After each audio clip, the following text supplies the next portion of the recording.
Yo, peace was good. Good evening. I hope all is well with everybody. You guys read the title. You guys know what I want to talk about. This is gonna be my response to Mr. Moodz616's hip hop tag. You know what I'm saying? I just finished watching his shit, and also watched Ross Hartley's hip hop tag too. So I'm gonna do my version.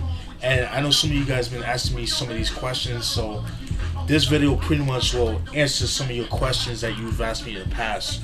Alright, so I'm gonna try to go through these quick because I don't have that much time.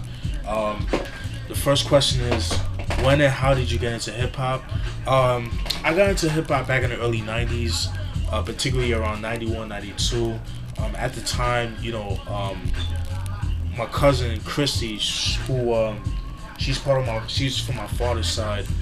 She used to live with us back in the day. You know, it was just me because at the time I was the only child. I was the only child in the household, and she was like a sister to me growing up. But her and my other cousin, Yamilet, they used to stay with us for a little bit, and I remember used to watch MTV Raps and Video Music Box and stuff like that. And this is before YouTube. At the time, Video Music Box, you had to actually call the channel and to request, and you have to pay money to play like some of your favorite videos and shit like that. So, or whatever video you wanted them to play and shit like that. So I thought that was pretty dope concept. But I could imagine people's phone bill at that time, like going high Scott rocket and shit. But that, and also too, like the radio too at the time, like, growing up in New York, this is before Hot 97, but New York had a station called Kiss FM, 98.7 Kiss FM, with Ralph McDaniels being like the host and stuff like that. And then that's when I first heard like Gangstar, Tribe Called Quest and all that stuff, like songs like Take It Personal, Check the Rhyme, and Scenario, and joints like that on that radio station. Hot 97 to become a hip hop station to like around 93, 94, because Hot 97 was like it was like a rock, dance station, some shit like that. So hopefully that answers that first question. Second question is favorite MC.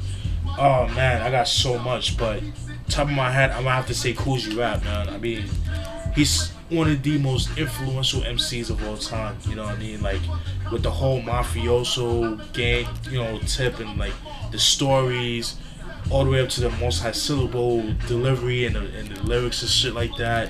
His storytelling, I mean, fucking dope, man. I mean, Kool Rap, can't go wrong with that, man. I mean, I did a review on his 456 album.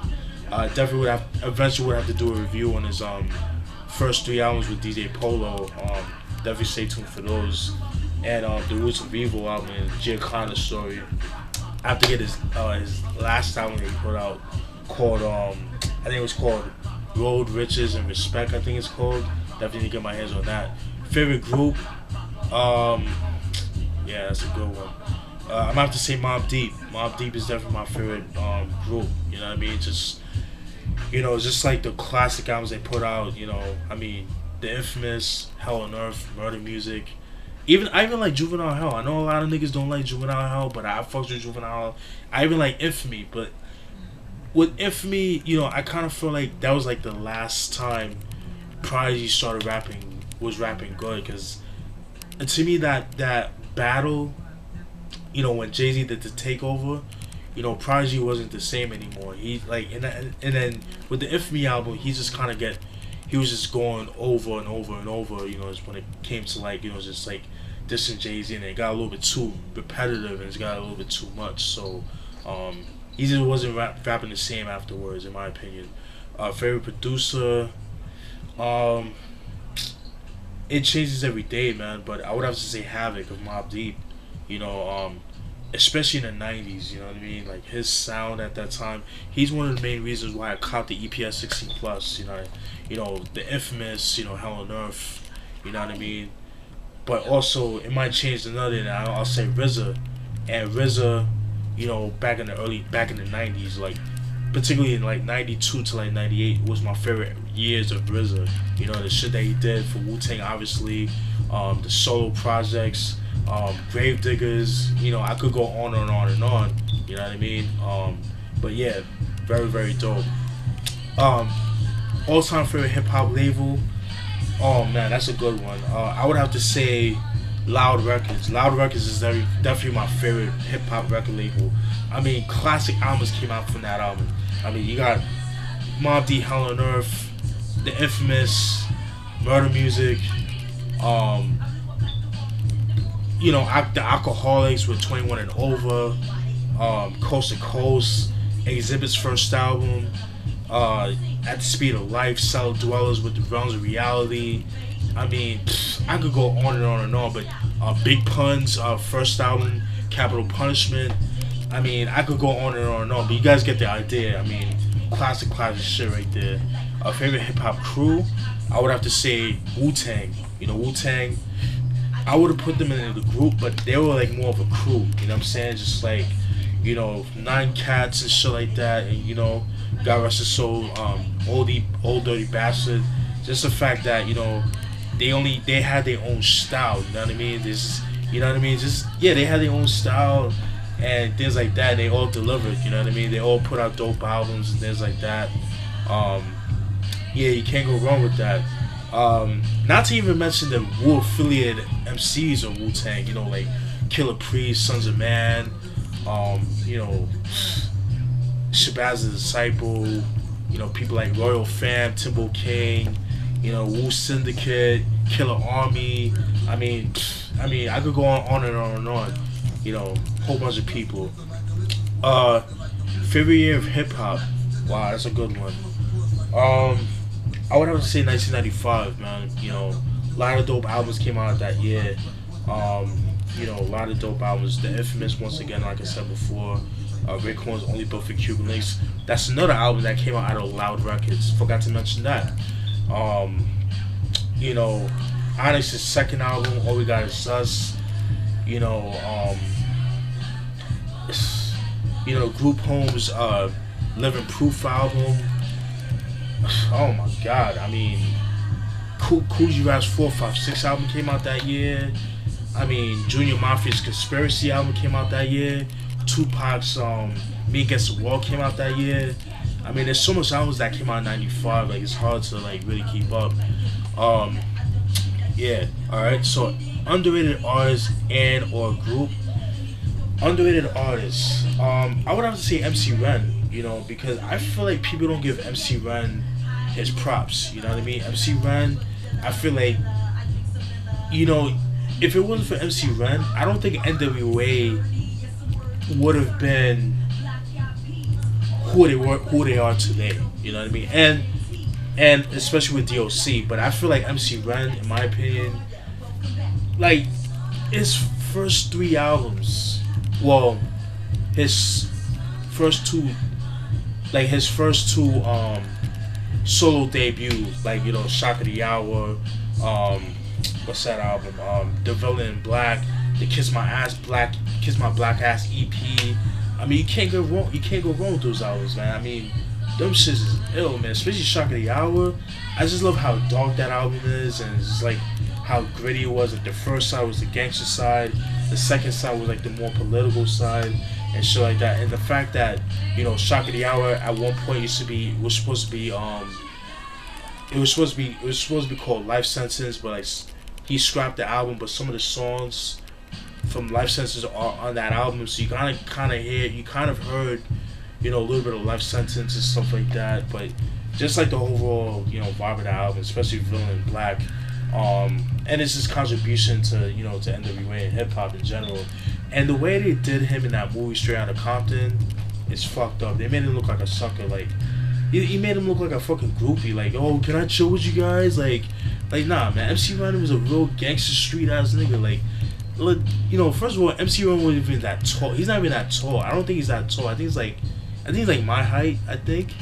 And I don't know, he just made him look crazy in that movie. I was a little disappointed with that.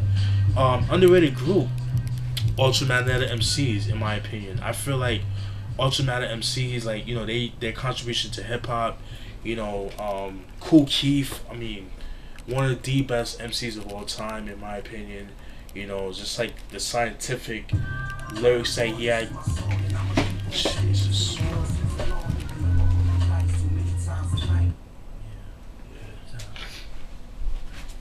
Yeah, sorry about that. Yeah, just like the whole scientific delivery, and then like not to mention like the alter egos he had later on in the years, like Dr. Octagon, Black Elvis, Dr. Doom, the Analog Pimps, and not to mention like the concept albums that he had over the years and stuff like that. So, excuse me. And then like their contribution to production and music history. Paul C. They used to go with Paul C. and stuff like that. Recipes to Paul C. Another producer that doesn't get shine or mentioned at all. But those cats, they were the first hip hop group to use the synthetic substitution drum break. You guys heard that production. You heard that drum break before, especially if you heard like late 80s, early 90s hip hop. You definitely heard that before, that drum break before. Just like stuff like bridges in the beats, choruses, like transitions, bridges, breakdowns and stuff like that. Ultramatic MCs, they don't get the shine, they don't get the credit for that. They were like the first to do that. Nobody really talks about that. You know what I mean? And it's unfortunate. I mean, not to mention that they brought out Godfather Don. If it was for Ultramatic MCs, you probably would have never heard of Godfather Don. Even though yes, he came out with an album called Hazardous back in '91, but that didn't really make a lot of noise. But when he was featured on the Four Horsemen album, with the song Raise It Up and the Saga and the Devil, I mean, come on, man. I mean, Godfather Don was born. His that's where his career kind of like skyrocketed, and he became popular in the underground circuit. So someone got left. Yeah, I'm gonna have to make a part 2 of this, but yeah. So Ultramatic MCs, definitely one of my favorite, definitely most underrated groups in my opinion. Overrated artists. Whoo! I'm gonna get a lot of shit for this, but I don't give a fuck, and it's not who you think I'm talking about. I've talked enough about him. I'm gonna have to say Black Thought, man. I think Black Thought is very overrated. He is a dope MC, but the way people praise him, it's like, okay, dude, like, really, dude, like, he's dope, he spits some shit, but he doesn't really get me, like, oh my god, like, I have to go, like, when I see a Black Thought out, when I see a Black Thought feature, I'm not gonna go like, oh my god, like some people do. He just doesn't do anything for me. Like, don't get me wrong, I love the Roots. I love Ill Duff, Half-Life, Organics. I love Do You Want More, their second album. But it's like him, Black Thought being on those albums, it was a good addition to those albums. That was it. It's like I didn't think anything of it. It's like, okay, he sounds dope over those beats. That's it. You know what I mean? But I never thought of him like being like, the top MC of all time and things like that. And what killed it for me is I saw one dude on Facebook saying that, Black Thought is better than the Redman. I'm like, no. That right there told me right there, yeah, that dude's overrated. Fuck that. Black Thought is not better than Redman. Fuck that. I wholeheartedly disagree with that. You're not touching Redman's catalog. Black Thought is not even touching his first album. What the album? He's not touching that. You know what I mean? That How to Roll Blunt, Superman Lover. Like, who thinks like that? Who thinks like that? So Rough when he talks about AIDS. Like, there's an AIDS awareness track. I mean, Hardcore. I'm a bat. I'm not gonna get into that. Overrated group. Outkast. I think Outkast is overrated in my opinion. I don't really see the hype of them. They're dope. I like Outkast. I like their first 2 albums. That's it. Aquemini was okay. I think it was a little bit overrated. It had some good stuff, good songs, but it was like, oh my god, like it wasn't like the first 2 albums in my opinion. The first 2 albums to me is Outkast in their rawest forms. I mean, Organized Noise. I mean, the production, bar none, dope. But I'm about to cut it short. But yeah. Stankonia, it was okay. Yeah. Speaker Box, Love and Below.